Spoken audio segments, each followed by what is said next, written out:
sweet like a buttercup. You're a Barbie doll. Show them all what I'm made of. Strut down the hall. Won't stop till I get enough.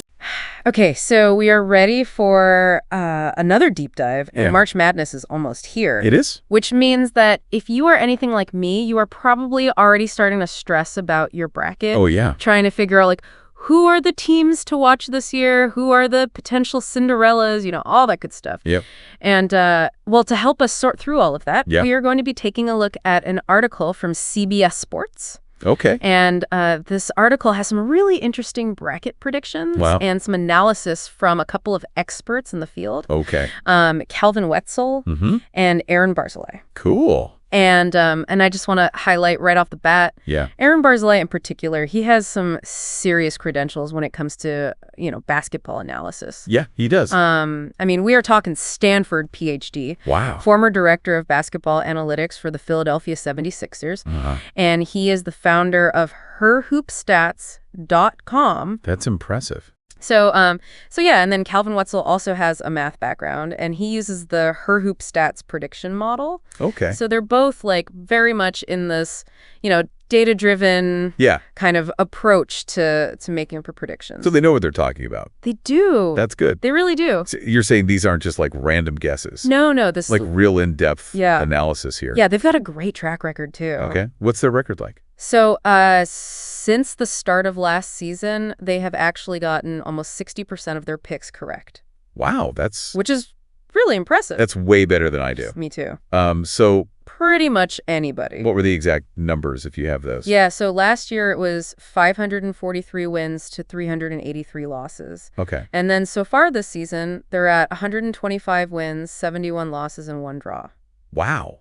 So, Yeah, that's really good. yeah, doing pretty well. That's way above average. Yeah. Cool. And, just to give you a sense of, some of the things they've been able to predict. Yeah.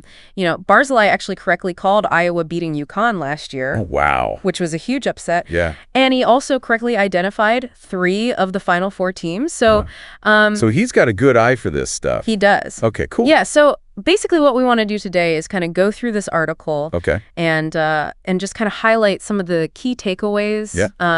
the teams that they are focusing on and maybe where some of those upsets might be. Right.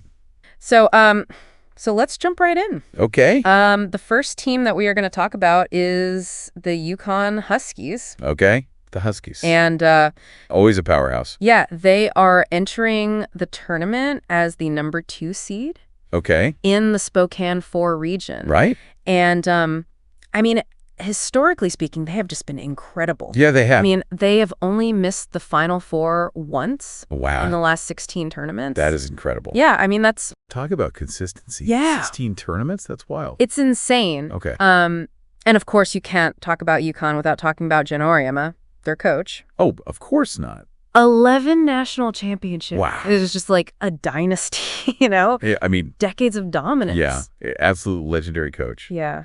And what about the players? Are there any big names on the team this year? Yeah, so Paige Bueckers is back, Oh, wow. which is huge. Yeah. She's still chasing her first national championship. Oh, wow. So, and now she's going to be hungry.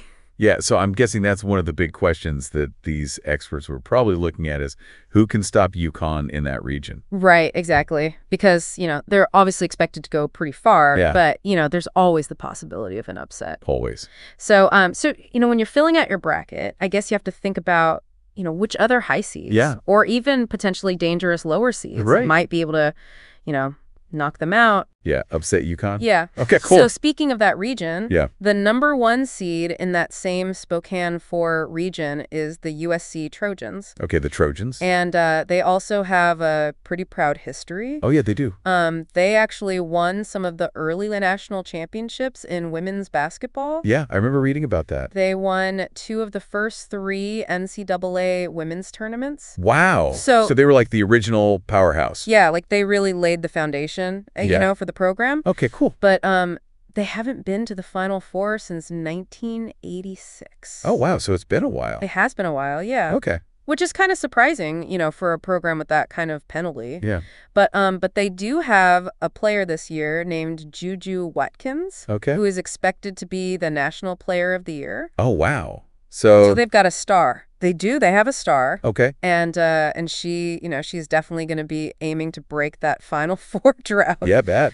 And actually, speaking of UConn, yeah, USC made it to the Elite Eight last year. Okay. As a #1 seed. Uh-huh. And they lost to UConn. Oh, so there's history there. Yeah, there's history there. Interesting. So there's a chance that they could meet again in the regional final. Oh, wow. That would be an interesting rematch. It would be. Okay. So that's something to think about, when you're filling out your bracket. Yeah, definitely. All right, let's move on to another team. Okay. South Carolina Gamecocks. Okay. And I've heard of them. Yeah, they are a force to be reckoned with. Okay. The article doesn't specifically say what seed they are. Okay. But I mean, given their record, it's safe to say that they're going to be one of the top teams. Yeah, I bet. So what about their coach? Are they well coached? They're very well coached. Okay. Their coach is Dawn Staley. Okay. Who is a 3-time national champion coach. Wow. So she knows what she's doing. She does. And they have reached the Final Four in each of the last 4 tournaments. Wow. So another really consistent team. Yeah, they are okay. Super consistent. And what's their record like this year? So their record this year is 30-3. Oh, wow. Which is incredible. Yeah, they're killing it. Yeah. So that's 4 30-win seasons in a row. It is 4 30-win seasons in a row. That's amazing. Yeah. Okay, cool. But one of the things that the experts highlighted about South Carolina is that they have incredible depth. Okay. So their 2 leading scorers, Joyce Edwards and Milasia Fulwiley, actually both come off the bench.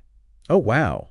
Which is really interesting. Yeah, I don't think I've ever heard of that before, where their 2 leading scorers are coming off the bench. Yeah, it's not very common. Okay. And the article calls this second unit scoring. Right. And they say that it gives them a significant advantage. Yeah, because your opponent can't just, focus on shutting down your starters. Exactly. Right. Yeah, because, even when their starters are out, Yeah. they still have these really high-caliber players coming in.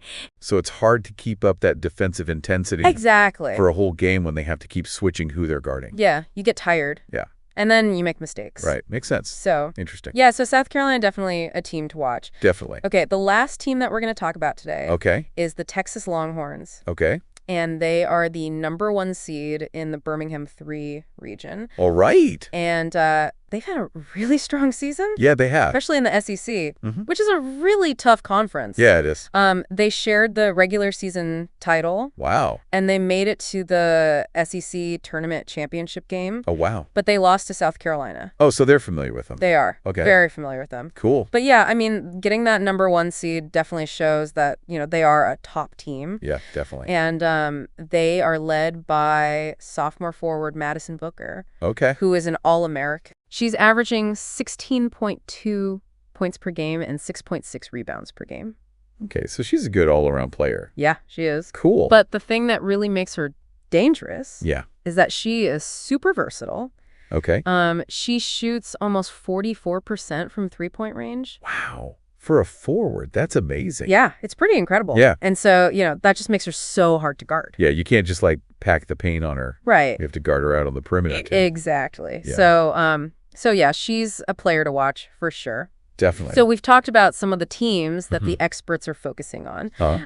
But I also want to talk a little bit more about why we should pay attention to these predictions. Yeah, why are these experts so good? Well, I mean, first of all, March Madness is unpredictable. It is. That's part of what makes it so fun. Right. But it also makes it really hard to pick a winning bracket. Yeah, for sure. Because, you can get caught up in narrative. Yeah. Or, your own personal biases. Totally. You might just pick the teams that you like. Yeah, or the teams with the best uniforms. Right. Or the best mascots, whatever. Exactly.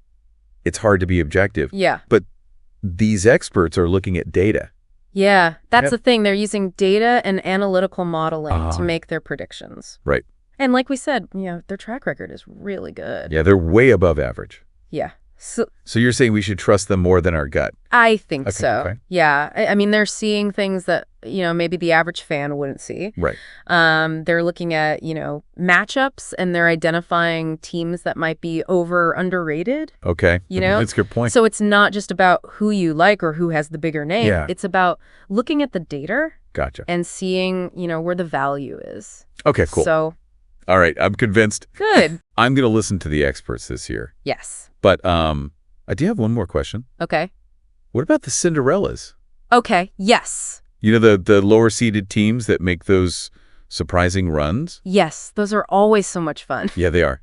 And the article does mention that Wetzel and Barzilai have identified some potential Cinderellas. Oh, really? But they don't reveal them in this article. Oh, man. Yeah. So where do we find out? So if you want to find out who they're picking, you have to go to Sportsline, Okay. which is a website that they mention in the article. Okay, cool. I'll check it out. Yeah, so basically... So they're like teasing us here. A little bit, yeah. Okay.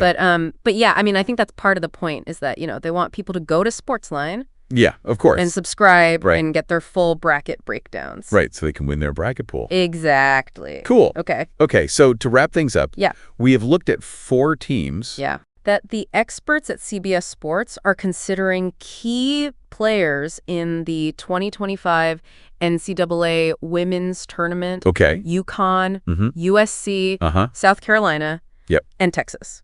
Cool. And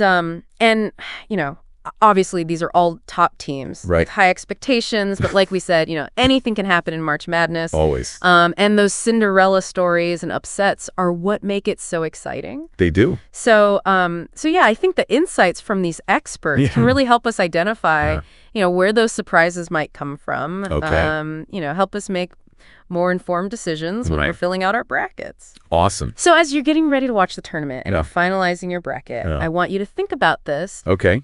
Considering everything that we've talked about, Yep. the historical success, the star power, the coaching, Uh-huh. which of these teams, or maybe a dark horse that you like, Yeah. do you think has the most compelling path to the Final Four? Right. And what do you think will be the biggest surprise of the tournament?